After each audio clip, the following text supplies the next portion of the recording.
Good morning students. आज हम अपना नेक्स्ट टॉपिक कर रहे हैं। आज हमारा टॉपिक है न्यूक्लियर फिजन। जैसा कि हमने लास्ट वीडियो के अंदर भी स्टडी किया था कि न्यूक्लियर फिजन्स के बारे में कि फिजन्स का मीन क्या होता है, स्प्लिट करना, यानी कि दो हिस्सों के अंदर टूटना। तो न्यूक्लियर फिजन्स के अंदर क्या होता है, ये वो रिएक्शंस होती हैं जिसके अंदर क्या है कि एक हैवी न्यूक्लियाई, कैसा न्यूक्लियाई, हैवी न्यूक्लियाई क्या होता है, दो मीडियम के अंदर डिवाइड होता है, टू या मोर देन टू, ठीक है, यानी कि दो या दो से ज़्यादा एटम्स के अंदर वो डिवाइड होता है। क्या एक हैवी न्यूक्लियाई है हमारे पास, उसको हम स्प्लिट करते हैं टू और मोर पार्ट्स, ठीक है। तो इसी के अकॉर्डिंग, और जब ये ऐसा होता है तो इसके साथ क्या निकलती है, बहुत सारी एनर्जी निकलती है। इसी प्रोसेस को बोलते हैं या इस रिएक्शंस को बोलते हैं न्यूक्लियर फिजन, ठीक है। अब अगर हमें इसको नोट डाउन करना है तो वो कैसे करेंगे, न्यूक्लियर फिजन्स क्या होता है, द प्रोसेस, ये क्या एक प्रोसेस है इन विच हैवी न्यूक्लियाई, कैसा न्यूक्लियाई होता है हमारा, heavy nuclei of A radio active atom, किसका, एक रेडियो एक्टिव एटम्स का, किसके बारे में बात करें हम, radio active atom split up क्या हो जाता है, टूट जाता है, स्प्लिट अप हो जाता है इनटू स्मॉल न्यूक्लियाई, किसके अंदर, स्मॉल न्यूक्लियाई के अंदर, when bombard with low energy neutron. और कब, अब ये ऐसा नहीं है कि एक हैवी न्यूक्लियाई वो अपने आप ही टूट गया दूसरे से, नहीं, उसके ऊपर हम क्या करते हैं, बम्बार्डिंग करते हैं, यानी कि एक स्लो स्पीड न्यूट्रॉन को हम क्या करते हैं, टकराते हैं, किससे, हैवी न्यूक्लियाई, कौन सा heavy nuclei, radio active atom है जो हमारा, ठीक है, उसको हम क्या कहते हैं, bombard with low energy neutron, क्या करते हैं, लो एनर्जी न्यूट्रॉन से उसको टकराते हैं, and is called nuclear fission. और इस प्रोसेस को ही हम क्या बोलते हैं, न्यूक्लियर फिजन्स बोलते हैं। अब इसके अंदर होता क्या है, जो ये हमारे हैवी न्यूक्लियर या रेडियो एक्टिव एटम्स हैं, ये कौन कौन से होते हैं, तो ये होते हैं हमारी जो यूरेनियम, क्या होता है, यूरेनियम, यूरेनियम इसको हम यू से डिनोट करते हैं, किससे डिनोट करते हैं, यू से डिनोट करते हैं। और आता हमारा प्लूटोनियम, प्लूटोनियम, ठीक है भी, प्लूटोनियम, और एक आता हमारा थोरियम, क्या आता है, थोरियम एंड थोरियम, ये हमारे वो रेडियो एक्टिव एटम्स हैं, कौन से, रेडियो एक्टिव एटम्स हैं जिनका हम क्या करते हैं, हैवी न्यूक्लियाई होते हैं, इनका क्या होता है, न्यूक्लियस हैवी होता है, यानी कि भारी है ये एटम्स। तो इनको हम क्या करते हैं, दो हिस्सों के अंदर ब्रेक डाउन करते हैं, और किसकी हेल्प से, ए न्यूट्रॉन की हेल्प से, किसकी हेल्प से करते हैं हम, एक न्यूट्रॉन की हेल्प से इनको दो हिस्सों के अंदर या दो से ज़्यादा हिस्सों के अंदर ब्रेक डाउन करते हैं। अब जब हम इसको ब्रेक डाउन करते हैं तो उससे हमें मिलता क्या है, उससे हमें क्या मिलता है कि दो मीडियम या दो से ज़्यादा मीडियम साइज के हमारे क्या मिलते हैं, हमें न्यूक्लियस मिलते हैं, ठीक है, क्या मिलते हैं, न्यूक्लियस मिलते हैं, स्मॉल न्यूक्लियाई, दो या दो से ज़्यादा न्यूक्लियस मिलते हैं हमें, और साथ में क्या मिलती है, बहुत ज़्यादा एनर्जी मिलती है, क्या मिलती है, बहुत ज़्यादा अमाउंट के अंदर एनर्जी मिलती है, ट्रेमेंडस अमाउंट ऑफ एनर्जी, ठीक है। अब इसके अंदर ये रिएक्शंस होती कैसे हैं, क्या है और क्यों होता है, देखो जब ये रिएक्शंस हमारी होती हैं, मैं आपके लिए एक रिएक्शन लिख देता हूँ एग्जाम्पल के रूप में, हम क्या लेते हैं, यूरेनियम का लेते हैं, क्योंकि यूरेनियम क्या एक रेडियो एक्टिव है हमारा, तो यूरेनियम, इसका मास क्या होता है 235 और एटॉमिक नंबर क्या होता है 92। अब ये हमारा पास क्या था, एक रेडियो सब्सटेंस था, रेडियो एक्टिव सब्सटेंस क्या था, एक रेडियो एक्टिव एटम्स था हमारे पास, यूरेनियम का हमने एक एटम्स लिया, इसके ऊपर क्या किया हमने, न्यूट्रॉन डाला, कैसा, low energy neutron, low energy neutron mean slow speed neutron, यानी क्या करते हैं, स्लो स्पीड में न्यूट्रॉन्स आता है और क्या करता है, यूरेनियम से टकराता है। अब इसका एटॉमिक नंबर तो होता नहीं न्यूट्रॉन्स का, और मास क्या होता है 1, तो क्या होता है, हमारी फ्यूजन रिएक्शंस होती हैं, क्या होती हैं, फ्यूजन रिएक्शंस होती है, फ्यूजन रिएक्शंस हुई तो क्या हुआ, दो या दो से ज्यादा के अंदर हमारे ये एटम्स क्या करता है, टूट जाता है, स्प्लिट हो जाता है, और वो कौन कौन से होते हैं हमारे, बेरियम एंड क्रिप्टन, क्या होते हैं, बेरियम एंड क्रिप्टन, क्या होता है हमारा, बेरियम एटॉमिक मास 139, क्या होता है 139 एंड एटॉमिक नंबर 56 प्लस, और क्या था हमारा, क्रिप्टन, क्या था भी, क्रिप्टन 94 और ये था भी हमारा 36। बेरियम के अंदर टूट गया, क्रिप्टन्स के अंदर टूट गया, कौन? यूरेनियम। ठीक है, ये एटॉमिक्स नंबर आ गए हमारे, ये इनके क्या हो गए? मास नंबर्स हो गए, 139 एंड 94, 56 एंड 36। साथ में इसके साथ हमने जो एक न्यूट्रॉन इसके लो स्पीड के अंदर इसको दिया था, लेकिन जब ये रिएक्शंस होती हैं तो इसमें क्या निकलते हैं? साथ में 3 न्यूट्रॉन्स भी निकलते हैं। क्या निकलते हैं? 3 न्यूट्रॉन्स निकलते हैं।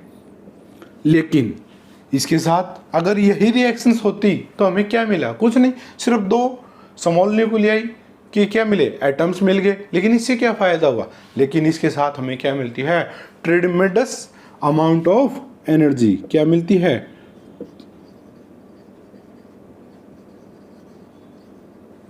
Amount of energy. साथ में क्या मिलती है हमें? बहुत ज़्यादा अमाउंट के अंदर एनर्जी मिलती है। ट्रेमेंडस अमाउंट ऑफ एनर्जी, इसके साथ हमें क्या मिलती है? बहुत ज़्यादा अमाउंट के अंदर एनर्जी मिलती है। ठीक है, और ये एनर्जी बहुत ज़्यादा होती है। क्या होती है? बहुत ज़्यादा होती है। इसको हम, और ये रिएक्शंस इस प्रकार से होती हैं। अब इसके अंदर जो ये एनर्जी हमें मिली, ये ऐसी क्यों मिली? क्या होता है कि जब हमारी यूरेनियम्स की रिएक्शंस होती हैं हमारी, तो क्या होता है? कुछ स्मॉल वेरी लो अमाउंट के अंदर हमारा मास क्या हो जाता है? सो वो क्या हो जाता है? डिस्ट्रॉय हो जाता है। जिसके कारण वो जो मास डिस्ट्रॉय हुआ वो हमारा किस में कन्वर्ट हो जाता है? एनर्जी के अंदर। और हमें क्या मिलती है? बहुत ज़्यादा अमाउंट के अंदर एनर्जी मिलती है।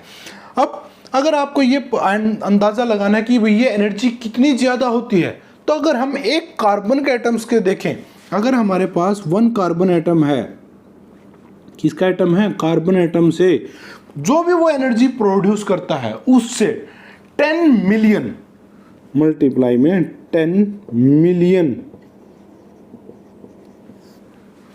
कर दें तो वो जो एनर्जी मिलती है वो हमारी किससे मिलती है? 1 एटम से मिलती है।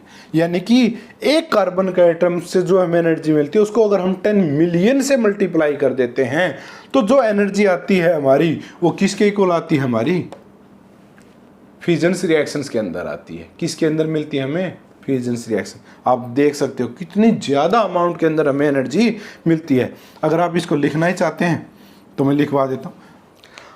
अब जैसा कि मैं नोट डाउन कर दिया हमने भी कि 1 एटम ऑफ यूरेनियम 235 क्या कहता है कि जो 1 एटम है हमारा किसका? ऑफ यूरेनियम 235 का produce 10 millions time more energy. क्या कहता है कि 10 मिलियन टाइम्स ज़्यादा एनर्जी प्रोड्यूस करता है। किससे? Then the energy produce. किसके द्वारा प्रोड्यूस? किसके साथ कंपैरिजन कर रहे हैं हम यहाँ पे? Produce by the burning of 1 atom. क्या? 1 एटम ऑफ कार्बन। किसका? एक कार्बन के जब हम एटम को बर्न करते हैं ऑफ फ्रॉम कोल, यानी कि कोयले से जो हमें कार्बन मिलता है उसका जो एक एटम है उससे को जो बर्न करने में हमें जो एनर्जी मिलती है, अगर हम उसका 10 मिलियन से मल्टीप्लाई कर दें तो उससे जो हमें एनर्जी मिलती है वो इक्वल होती है हमारी किसके? 1 एटम ऑफ यूरेनियम से जो हमें एनर्जी मिलती है। तो आप अंदाज़ा लगा सकते हैं कि इससे कितनी ज़्यादा अमाउंट के अंदर हमें एनर्जी मिलती है। ठीक है, अगर आप ये नोट करना चाहते हैं तो नोट कर सकते हैं भाई। ये था हमारा न्यूक्लियर फ्यूजन्स रिएक्शंस। हमने यहाँ तक का स्टडी कर लिया था कि भाई न्यूक्लियर फ्यूजन्स क्या होता है, इससे हमें एनर्जी किस प्रकार मिलती है और कितनी ज़्यादा मिलती है। ठीक है, लेकिन जब हम अगर इस रिएक्शंस को देखते हैं तो देखो एक सिंगल एटम हम यूरेनियम का लेते हैं, उसके ऊपर क्या करते हैं? स्लो स्पीड न्यूट्रॉन डालते हैं। क्या डालते हैं? स्लो स्पीड न्यूट्रॉन, जिसके कारण क्या होती है? फ्यूजन्स रिएक्शन होती है, बेरियम और क्रिप्टन हमें मिलते हैं और साथ में क्या मिलते हैं? 3 न्यूट्रॉन प्लस एनर्जी, बहुत ज़्यादा अमाउंट के अंदर एनर्जी। ऐसा होता है। लेकिन एक न्यूट्रॉन जब यूरेनियम से टकराता है तो इतनी एनर्जी हमें मिलती है, लेकिन ये साथ में क्या करता है? 3 न्यूट्रॉन्स भी तो रिलीज कर रहा है। क्या कर रहा है? 3 न्यूट्रॉन्स रिलीज कर रहा है। यानी कि अगर हमारे पास एक यूरेनियम 235 है, क्या है? यूरेनियम 235, इसके साथ हमने क्या किया? इसके ऊपर डाला क्या? न्यूट्रॉन। क्या डाला? न्यूट्रॉन। यूरेनियम 235 था हमारे पास, हमने उसके ऊपर क्या डाला कि न्यूट्रॉन डाला, स्लो स्पीड न्यूट्रॉन। तो इसके अंदर से क्या निकलती है, एनर्जी तो निकलती ही निकलती है, साथ में हमारे क्या निकलते हैं, क्रिप्टन्स एंड बेरियम,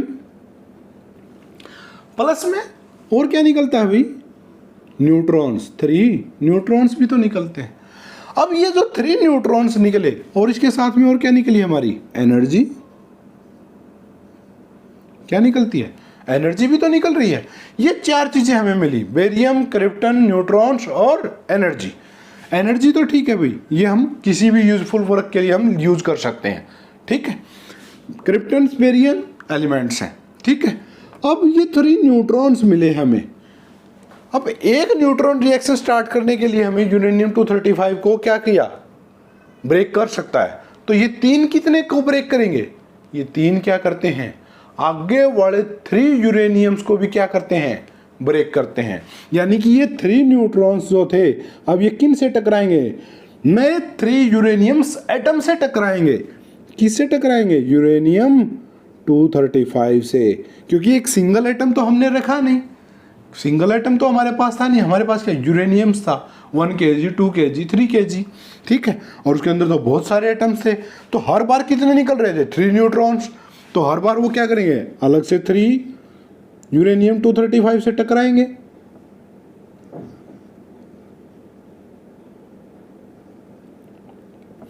अब यहां से फिर क्या निकलेंगे, अब जब हमने एक न्यूट्रॉन डाला तो उससे क्या निकला, 3 न्यूट्रॉन्स। वो एनर्जी और बेरियम और क्रिप्टन हर एक में निकल रहे हैं, लेकिन 3 न्यूट्रॉन ने क्या किया, 3 यूरेनियम को ब्लास्ट कर दिया, तोड़ दिया, स्प्लिट कर दिया, ठीक है। तो इससे क्या हुआ, और ज्यादा एनर्जी निकली, 3 टाइम मोर एनर्जी। और साथ में क्या निकले, क्रिप्टन बेरियम भी निकले, लेकिन साथ में क्या निकले, 3 न्यूट्रॉन यहां से निकले, 3 यहां से और 3 यहां से, यानी कि 3 6 9 न्यूट्रॉन मिल गए। हमने तो 1 से स्टार्ट की थी, पहले क्या हुआ, फिर 3 न्यूट्रॉन्स आए, फिर 9 न्यूट्रॉन्स आए, और फिर क्या हो जाएगा 27, और फिर क्या हो जाएगा 54। यानी कि ऐसे ही कंटिन्यूसली ये क्या होते जाएंगे, इंक्रीज होते जाएंगे। और ये हमारी क्या होती है, अनकंट्रोल्ड मैनर में चली जाती है, क्या हो जाती है, अनकंट्रोल्ड हो जाती है। और हमें इससे इतनी ज़्यादा एनर्जी मिलती है कि हम उसको कंट्रोल्ड नहीं करते। और ऐसा हमारा किसके अंदर होता है, एटम बम्स के अंदर होता है। एटम बम जो हमारे बनते हैं वो किसके कारण बनते हैं, जब यूरेनियम 235 को हम अनकंट्रोल्ड मैनर के अंदर ब्लास्ट होने के लिए छोड़ देते हैं, यानी कि हम एक न्यूट्रॉन से उसको स्ट्राइक करते हैं, उसके बाद क्या होती है, आगे से आगे रिएक्शंस अपने आप होती रहती हैं। और जो ये आगे से आगे रिएक्शंस होती हैं, इन रिएक्शंस को बोलते हैं हम चेन रिएक्शंस। क्या बोलते हैं, चेन रिएक्शंस। क्यों चेन रिएक्शंस क्यों बोला, क्योंकि हमने तो एक न्यूट्रॉन दिया, उससे 3 निकले, 3 ने क्या किया, 3 यूरेनियम 235 एटम्स को स्प्लिट कर दिया, वहां से 9 न्यूट्रॉन्स निकलते हैं, और साथ में एनर्जी तो मिल ही रही थी हमें। और 9 क्या करेंगे, अब 9 यूरेनियम 235 को क्या करेंगे, ब्रेक करेंगे, स्प्लिट करेंगे, ठीक है। और उससे भी क्या मिलेंगे, 27 न्यूट्रॉन्स मिलेंगे हमें। इस प्रकार से ये न्यूट्रॉन्स की संख्या बढ़ती जाएगी, और यूरेनियम्स को भी क्या करते रहेंगे, वो स्प्लिट करते रहेंगे। कब तक, जब तक उसको यूरेनियम मिलते रहेंगे, ठीक है। और साथ में क्या हो रही है, हमारी बहुत ज़्यादा अमाउंट के अंदर एनर्जी मिलती है, और ये रिएक्शन बहुत ही फास्ट होती हैं। क्या होती हैं, बहुत ही फास्ट होती हैं, जिसको हम क्या, अगर ये अनकंट्रोल्ड रूप में किया जाता है तो उसको बोलते हैं एटम बम। समझ में आया एटम बम कैसे बनता है। इस प्रकार से एटम बम्स के अंदर हमारी ये रिएक्शंस होती हैं, ठीक है। लेकिन अब हमें बम तो बनाना नहीं है, हमें क्या करना है, उसका यूज करना है एनर्जी के रूप में। तो हम क्या करें कि हमें एनर्जी भी मिल जाए और एक्सप्लोजिव भी ना हो, कोई डैमेज भी ना हो हमारा। तो इसको हम किस प्रकार से करें, तो उसके लिए हमने क्या किया कि हमने स्टडी किया कि अगर हम एक बोरोन लेते हैं, क्या लेते हैं, बोरोन की छड़ लेते हैं, क्या लेते हैं, बोरोन लेते हैं। तो बोरोन की हम छड़ बनाते हैं, तो ये बोरोन्स की अपनी प्रॉपर्टी है। क्या करता है बोरोन, क्या करता है, एब्जॉर्ब कर लेता है, एब्जॉर्ब दी न्यूट्रॉन। एब्जॉर्ब कर लेगा, किसको? न्यूट्रॉन्स को। अगर न्यूट्रॉन्स एब्जॉर्ब हो जाए, यानी कि हमने एक न्यूट्रॉन दिया, यहां पर 3 न्यूट्रॉन्स निकले और 3 न्यूट्रॉन से हमने क्या किया? 2 को एब्जॉर्ब कर लिया, तो कितने एटम बचा? सॉरी, कितने न्यूट्रॉन बचे हमारे पास? 1। तो वो क्या करेगा?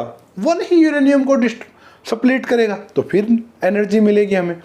फिर से हमने क्या किया? 2 को फिर से एब्जॉर्ब कर लिया, यानी कि हम एक कंट्रोल्ड मैनर के अंदर रिएक्शंस करते हैं। किसकी हेल्प से करते हैं? तो वो करते हैं हम बोरॉन की मदद से। किसकी करते हैं भाई? बोरॉन की हेल्प से करते हैं, और इसी कारण हम क्या कर पाते हैं? अपनी एनर्जी का यूज कर पाते हैं। अब ठीक है सर, ये स्टडी तो कर लिया हमने कि यूरेनियम से हमें बहुत सारी एनर्जी मिलती है और उसको हम कंट्रोल भी कर पाते हैं। किसकी हेल्प से? बोरॉन की हेल्प से। और ये एनर्जी हमें इतनी ज्यादा मिलती है। एक बार रिपीट कर देता हूं आपके लिए। यूरेनियम 235 लिया हमने, उसके ऊपर क्या किया? एक न्यूट्रॉन से बम्बार्डिंग की। ठीक है, न्यूट्रॉन से हमने क्या किया? बम्बार्डिंग की। तो साथ में क्या निकला? क्रिप्टन्स बेरियम प्लस 3 न्यूट्रॉन्स, और साथ में क्या मिली हमें? एनर्जी मिलती है बहुत ज्यादा अमाउंट के अंदर। अब ये 3 न्यूट्रॉन्स ने क्या किया? नेक्स्ट 3 यूरेनियम 235 को क्या किया? स्प्लिट कर दिया। साथ में क्या मिले?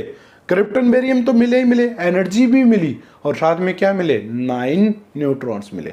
इस प्रकार से ये एक चेन रिएक्शन स्टार्ट हो जाती है, या जो रिएक्शन स्टार्ट होती हैं आगे से आगे बढ़ती जाती हैं, इनको हम क्या बोलते हैं? चेन रिएक्शंस बोलते हैं।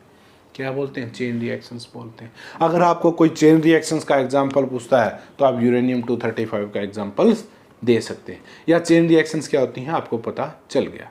ठीक है, यानी कि जिसके आगे से आगे संबंध बनते जाते हैं पीछे वाले साथ। एक था, फिर 2 हो गए, 2 से 4, 4 से 6, इस प्रकार से बढ़ते जाए, कड़ी बनती जा रही है एक दूसरे के साथ। ठीक है, उसके बाद हमने देखा भी सही, ठीक है, हमें इसको कंट्रोल्ड मैनर के अंदर करना है, हमें एटम बम नहीं बनाना सर, ये तो एटम बम बन जाएगा इस प्रकार। तो हमने उसको क्या किया? कंट्रोल्ड किया। किसको? अगर हम न्यूट्रॉन को कंट्रोल करते हैं तो हम एनर्जी को भी क्या कर सकते हैं? कंट्रोल कर सकते हैं। क्यों? अगर यूरेनियम स्प्लिट ही नहीं होंगे, क्या नहीं होंगे? स्प्लिट ही नहीं होंगे, तो फिर एनर्जी कहां से मिलेगी?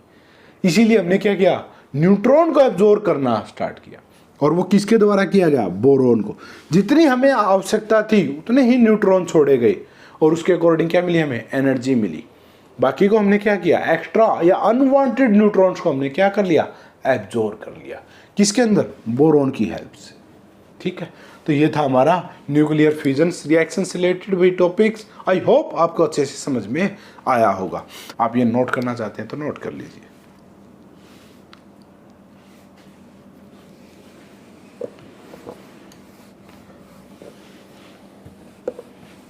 अब जो हमारा नेक्स्ट टॉपिक है वो है भी न्यूक्लियर बम। न्यूक्लियर बम के बारे में जैसा कि हमने अभी स्टडी किया कि यूरेनियम के अंदर हमारी जो चेन रिएक्शंस होती हैं उसके अंदर क्या होती हैं? बार बार न्यूट्रॉन्स रिलीज होते रहते हैं, और वो क्या करते हैं? न्यू यूरेनियम 235 को क्या करते हैं? स्प्लिट करते रहते हैं, और जिससे क्या होते हैं? हमारे नए न्यूट्रॉन्स हमें मिलते रहते हैं, और इसी प्रकार से चलता रहता है, जिसके साथ बहुत ज़्यादा अमाउंट के अंदर एनर्जी रिलीज होती है। और ये एनर्जी हमारी क्या ऐसी होती है? डिस्ट्रक्टिव होती है, क्योंकि हम कंट्रोल नहीं कर पाते, और इसी को हम क्या बोलते हैं? Nuclear bomb. क्या बोलते हैं? न्यूक्लियर बम बोलते हैं। अब इसके अगर हमें डिफाइन करना है तो क्या है? हाईली डिस्ट्रक्टिव, यानी कि बहुत ज़्यादा नुकसान पहुंचाने वाला, यानी कि सब कुछ फिनिश करने वाला।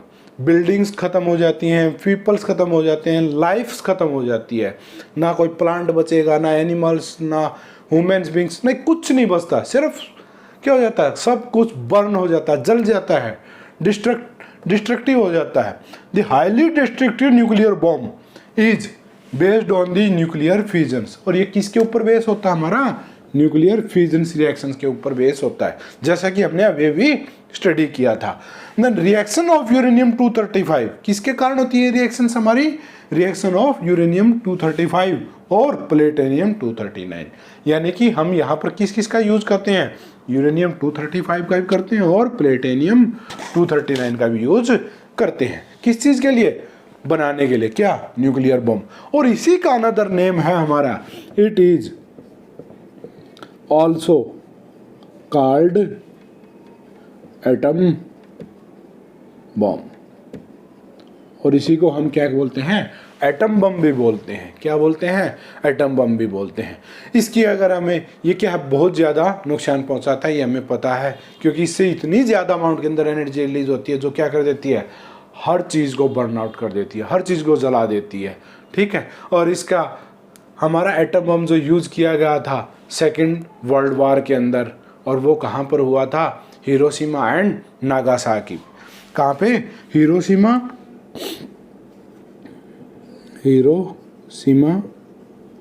And Nagasaki.